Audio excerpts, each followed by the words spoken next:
نن تعزیتي ریفرنس چې وشو دا د پریس کلب په تاریخ کې اولنی تعزیتي ریفرنس دی چې دا د غلام فاروق چې دی په خپل مرګ په دغه باندې هغې بنیاد کېښودو او د هغې اعلان وشو چې ټولو ملګرو دا په اکثریت سره ټولو اجتماعیت سره دا قبوله کړي چې انشاءالله د هر ملګري به تعزیتي او سره هر کال به د هغه تعزیتي ریفرنس دغه شانتي کېږي او د غلام فاروق چې دی د هغه کې ډېر زیات خاصیتونه څنګه چې د هغه د جنازې نه دا واضح وه چې هغه د صوبې د خصوصا د ټول ملک د کونې کونې نه صحافیان راغلي وو او د هغه په جنازه کې شرکت کړی و دا د هغې واضح ثبوت دی چې غلام فاروق څنګه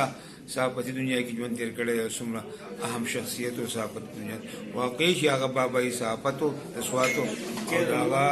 د سوات لپاره د صحافت په حواله سره کوم خدمات دي دا د نه هېرېولي دي. غلام فاروق سپین دادا نه صرف یو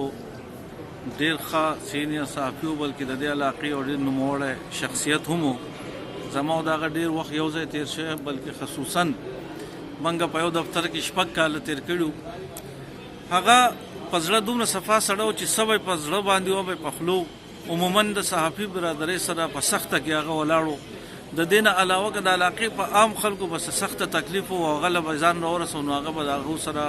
د اخره وخته پورې بلکې د مسلې د حله پورې منډه ترړه وهله. د هغه په وفات سره زه دا ګڼم چې نه صرف د سوات صحافیان بلکې د سوات ټول عوام د یو ډېر اهم او د مخلص شخصیت نه محرومه شوي دي او موږ ګورو چې د هغه د وفات دا څلورمه ورځ ده. اوس هم خلک چې دوه کسه یو ځای کېږي نو هغه موضوع غلام فاروق سپین دادی نو موږ خو دعا کوو چې الله تعالی دې هغه له جنت الفردوس ورکړي او د هغه خاندان سره سره د سوات خلکو له هم د دې لوی غم د برداشت کولو توفیق ورکړي.